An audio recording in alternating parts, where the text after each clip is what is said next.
What is one of the creepiest things you have witnessed a girlfriend-boyfriend has done? I dated this girl for a couple weeks and it wasn't working out. Just too different. I broke it off with her and she was cool with it. Ran into her and her parents at the local bowling alley and we all bowled together for a couple of hours. She started getting close to me like she wanted to get back together. But I told her no. So she walks up to her mother and tells her I tried to abuse her. Mom looks at me, looks at her and slapped her. Not hard, but fairly solidly, and tells her they are not going through all that bullet again. Thankfully her parents knew she was nuts and had played the rape card before on some other guy. I tried to break up with this girl once and she started shrieking. Then she pulled her fridge away from the wall, crawled behind the fridge, and loudly sobbed from behind it while I called my mom and waited for her to pick me up. I was 15. Edit. We dated for like 3 months. After my ex and I broke up, I started dating another girl. My ex became jealous to the point of madness. I've got a lot of stories about what she did, but the best one was this. She kept stalking my girlfriend and my girlfriend played along because she thought it was funny. One day, on my ex's birthday, my girlfriend got a message saying, "It's my birthday and I want to see my man, so I'm coming to your city." I live 2.5 hours away from my ex. We laugh it off and a few hours later I'm taking out the trash when I see my ex's car roll through the parking lot. I kinda freak out and run upstairs to tell the girlfriend. We go back down and the car's gone. She convinces me it wasn't really my ex. It was just another similar car. Because after all, who in their right mind would actually drive 2.5 hours to do that? A few hours later, my girlfriend gets an email from the ex saying she came up to see me, saw me carrying the trash down the stairs, said I looked so sexy in my black shirt and jeans, describing what I was wearing, but that when she caught sight of me she lost the courage and drove the 2.5 hours back home. One of my ex-girlfriends kept a logbook of every single text message I ever sent her, not just the meaningful ones, but incredibly inane ones too. A whole book full of handwritten and dated notes like "Okay, I'm on my way." Dated this guy for maybe 3 weeks. He ended up carving my name into his leg, then searing the skin so he'd have the scar forever. I broke up with him that very minute. Ducking crazy. Here he is a dealer now. Awesome. I had a boyfriend who would call me drunk and mutter nasties in my ear while holding normal conversation. It would go a little like this. "Hey baby, how was your night? Oh, you know I went to Brad's, pant, duckware, and we drank a couple beers with Dart. You like it in the ass?" I later found out he wasn't masturbating, and was actually having sex with another girl and somehow got off on cheating on me. Not my story, but was reminded of this.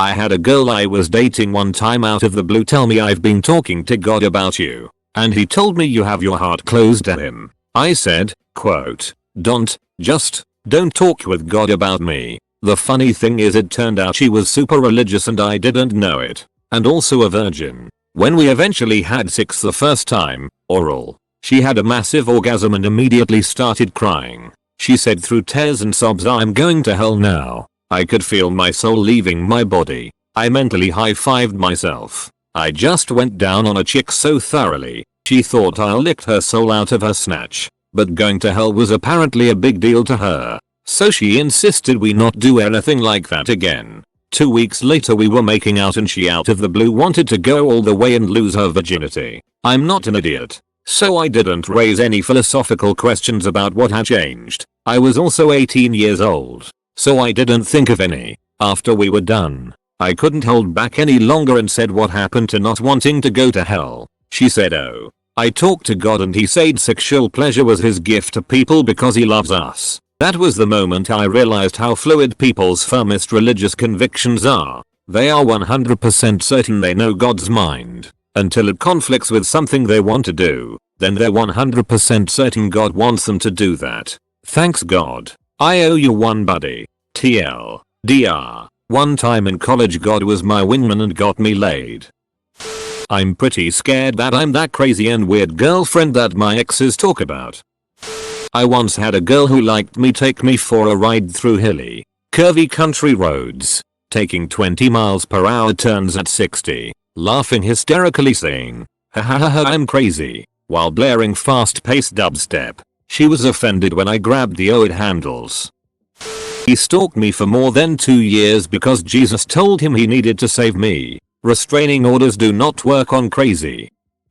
While lying in bed one night, having customary pre-sleep conversation, my girlfriend says out of the blue, if we ever break up, I am going to cut your D off and you can sew my V shut, just so neither of us can have a sex with anyone else ever again.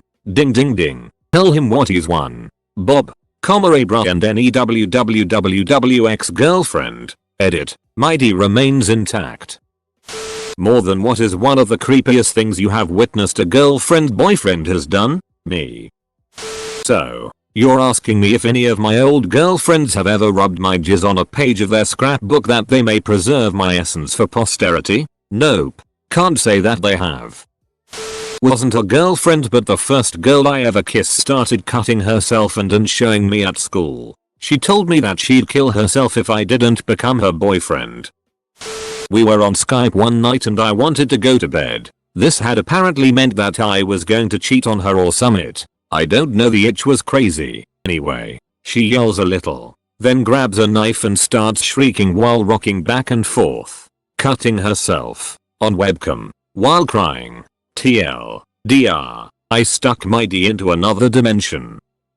One of my exes posted a sex ad for both of us on Craigslist and didn't tell me until he was in the process of setting a 3-way encounter up as a surprise. Thought I'd be happy. I wasn't. Finally, a place to share this with the world. An ex of mine used to scratch the dandruff off his head over a folder, then pour it into a baby jar, thus saving it. He would collect enough then eat it.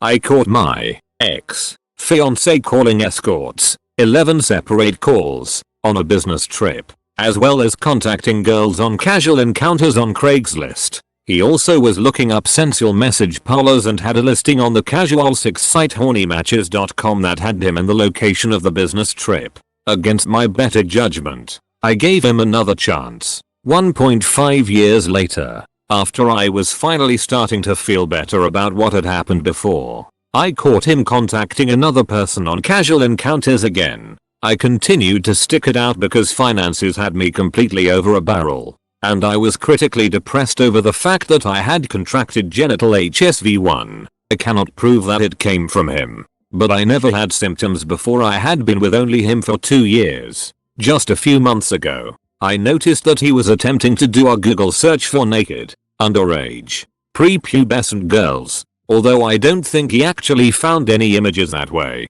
He has since been banned from my internet connection unless I'm around. I cannot help but wonder if he finds little girls sexually attractive now. The worst part is that I gave up on ever finding anyone that I can trust, and I really don't think that I will have a chance in hell with anyone now because I now have herpes. So I've stayed. It's a really complicated situation, but I am developing an escape plan that I intend on putting into action very soon.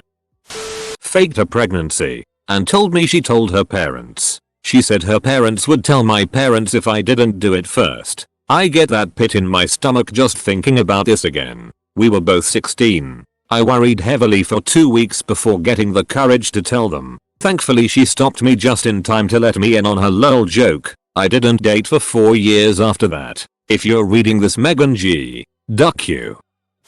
My soon-to-be ex-wife would use the caps lock button to capitalize any word needed instead of just holding down shift. A lifetime of extra strikes to the keyboard for no reason. It was such a waste and I'd had enough. I have dated a few crazies and now have a kind of way to tell who is nuts and who isn't, and it's really simple. When joking around with them, say something like, "Oh man, you're crazy." Like if they do something silly, normally girls will laugh it off or joke right back. Crazy girls will deny that they are crazy and be all, "Don't call me crazy," because chances are, some guy in the past has called them crazy for good reason, and they think you won't find out. It is very telling how they answer that simple, seemingly innocent question. It's so simple it's almost crazy that it works. Once had a girl carve my name in her arm. Wasn't my girlfriend. Someone who had a little obsession though. I was studying for my law exams on year, and my BF, now ex, kept calling and texting, even though I was busy, and had told him I was studying. I went to bed, only to be woken in the early hours by my ex scratching the fly screen of my window and whispering my name. He drove 40 minutes to my house because he thought I was trying to dump him by not answering my phone. I told him to go home, and we broke up not long after. In relationships, I was always the guy that said, look, no matter what's going on, a person has no business going through someone else's phone or email. That's their private stuff, and it needs to be respected. In the relationship before my last, I was having lewd talks with my ex, and my girlfriend got suspicious and read through my stuff. I was pretty upset, but I was totally in the wrong, and I don't hold it against her at all. The next relationship after that ended, but we slept together a few more times, and on a trip to the beach, she asked me to get her phone from the hotel. I stared at it for a minute and thought, nope, not gonna be that guy. But I picked it up and looked through it. I saw one or two things that shouldn't have really bothered me, since we weren't dating anymore, but they did. She realized right away something was up, and I excused myself to go walk on the beach and think. We got over it, but I'll never forgive myself for being that guy. It's funny, when you hear about people doing crazy shit in a relationship, you think God, that guy must have been nuts and asshole. But I think if you don't keep a good head on your shoulders, it can happen to anyone. I dated this real winner once. When I met him he lived in a house, had a job, and just seemed to be a stoner. By the end of our relationship, he was jobless, homeless, and had gone to jail for my honor or some creepy shit like that. He beat his roommate up with a lead pipe because he thought the guy had the hots for me or something. Totally unfounded. Anyways, the real creepy part comes after he got out of jail. He still thought we were together, and would go camp out in my backyard when I wasn't home and sleep there. As in, he would pester my roommates into letting him into the backyard and sleep there. A Cleveland steamer, when it wasn't requested. I caught my ex hyperventilating into a pair of my soiled boxer briefs when she thought she was alone. It was creepy at the time, but it led to some great kinky sex later on. Okay, I have one. This girl and I had been seeing each other for a couple of months. Apparently there was a condom mishap, so she ended up pregnant. I wasn't keen on the idea, but she wanted it, so I was being supportive. Still, she had a miscarriage. This girl apparently kept the rejected fetus in a jar. It was the most awkward phone conversation I've ever had. She might have been off of her meds or on them or something, but up until that point she seemed perfectly normal. When my girlfriend and I are watching SVU, and the victim is going over the rape, I'll start whispering back at them like it's a 6-line. Then he covered my mouth. OHH yeah. Cover that mouth. Then he hit me. Hit the titch. We have a pretty messed up sense of humor. My entire last relationship was with a pathological liar. She claimed a lot of things that were untrue. One of the creepiest things she did was she would black out and forget who she was. Or she would be aware of who she was supposed to be, but she would be someone else. One time she woke me up halfway through the night because she was afraid of monsters in the closet or something. I tried talking her back to sleep, but she apparently was only 5 years old in her head. I found this out when I tried to kiss her and she said something to the effect of "you cooties, gross."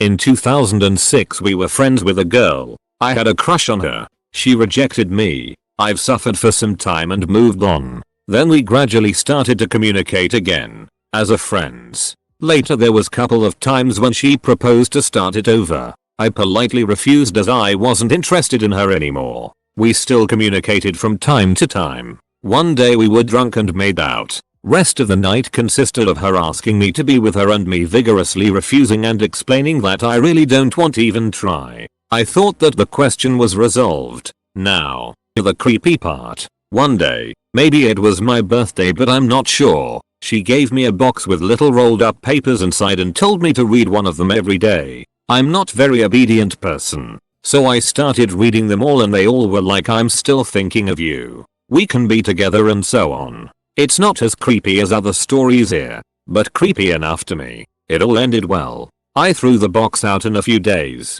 She finally found some man and they're still together and married. We still communicate sometimes. Of course I never mention the box. This is a terrifying post to me, seeing as I'm wondering if I've dated this same person. OP. What is her first name? Only. And what state is she in? Also, what country does she claim to come from? If you think that is too much information, that's fine. But, this is making me worry. Edit. It wasn't her. I started dating this girl, and she seemed totally normal at first. She had all these cute habits she did. Like when though she was alone, she would rub her hair while staring in the mirror. She undressed in a very sexy way. And sometimes I would just watch her wash herself in the shower without even getting in. She was so cute and innocent all the time. She would wiggle her head while reading and smile and giggle when talking, like she had a little joke of her own in her head. After a few weeks of this, she starts going crazy, doing crazy things like she thought someone was watching her all the time. She started talking about how she thought someone was outside of her windows all the time, and called the cops a few times. Chick was seriously paranoid. I laughed it off at first, but after a while I could tell that there was something really wrong in her head. I finally decided to talk to her about it, and I knocked on her door one day. She came to the door, and acted like she didn't know me. When I told her I was her boyfriend, and I saw her every day, she freaked out. She started screaming and tried to slam the door. I knew she was just paranoid, so I stopped it with my foot and tried to explain to her that she was just crazy. There was no one watching her. She got away from me and called the cops, and they arrested me. I got convicted of criminal stalking, trespass, and assault, and went to prison. But I knew she still loved me and just didn't know it. So every day, I sent her a letter. Then, when I got out, I went to her house to check on her, but she moved. Crazy itch. Not a boyfriend, but some guy saying he loves me and he's going to kill himself if I leave him after 2 dates. Also, in high school my friend was dating this creepy girl who would fake passing out from taking Advil for attention. Sat there continuously taking pictures of him. Called him 7 times in 5 minutes when he didn't answer. Just all around creepy annoying behavior. He broke up with her at my house then left. I was pissed about that. So I'm sitting in my room with her watching Beetlejuice and she gets this really creepy look on her face and says I'm not going to let him break up with me. It's just not going to happen. And basically just went on a long monotone rant like that with the creepiest expression ever on her face until I was like, oh I totally have something to do and sped to drive her home. My ex burped into my mouth when we were kissing. No, just no. This is happening right now. Not an ex. In fact we never dated, or even met for that matter. I met this girl online who seemed pretty cool and who looked cute from a few pictures she sent me. We started to talk and exchanged phone numbers to text each other. After 3 days of texting me constantly, making hints about settling down and freaking out when I didn't text back within 2 minutes, I was desperately looking for an out. She presented the perfect opportunity. I didn't respond to her texts immediately one night. So she freaked out and told me that it's over. What's over? And not to contact her anymore. I obliged. She has now been calling my phone at least 3-10 times a day, and leaving me all sorts of desperate texts ranging from I hate you to I need you in my life to I'm going to kill myself. I spoke to her for roughly 5 days. We never saw each other or heard each other's voice. The kicker is that I had mentioned I wasn't into clinginess when we first met and she was acting normal when the topic of what we look for in a soap came up. First the cum box, and now there's also a cum book. I think it's time for me to take a break for a while. I had an ex that would stare at the bedroom door for at least 5 minutes every night before we went to sleep. She would stand right in front of it. I asked her what she was doing and she said, oh, sorry, just making sure it was locked. Creepy part. She never touched it, just stared. A friend of mine was hooking up with this girl, probably about for a week. He finished his business, took off the condom, and went to the bathroom to wash up. When he came back, he found that the girl had semen all over her thighs and He was suspicious something was going on, and later texted her about it. He accused her of rubbing his jizz around her area and she denied it at first, but caved in after declaring that she wanted him to stay with her. She declared she was pregnant and they were going to get married. That's when he stopped answering her. She showed up at his house with her mother, banging on his door to yell at him or something like that, while he was at another house. His dad sent the crazy H away. She continued texting him. with the following texts. B. Mike. B. Mike baby please answer me. B. Mike if I'm pregnant you're taking care of me right? B. Mike. B. I'll cut your ducking D off. B. Mike. TL. DR. Cunt rubs come in cunt. Am I the only one reading this thread hoping one of these stories isn't about them? My ex-girlfriend broke up with me one night. She was an extremely dramatic girl and I was more or less done with the whole thing, so needless to say, I wasn't too busted up about it and didn't put up much of a fight. That night I went out drinking with some of my buddies and she kept calling and texting me incessantly. I ignored her. Eventually I went home and went to bed. The next day was Memorial Day and I was supposed to meet a friend of mine up at his lake house. I was crashing on another buddy's floor for the summer and he woke up early to go play golf. He lived in a pretty upscale gated apartment community with security. Unfortunately, he forgot to lock the front door and that's how I ended up waking up to my ex-girl standing over me bawling her eyes out that morning. TL. Dr. Girlfriend broke up with me and then decided to circumvent me ignoring her by breaking into where I was staying while I was asleep. Fixed the grammatical error. Thanks Reddit for keeping me on my toes.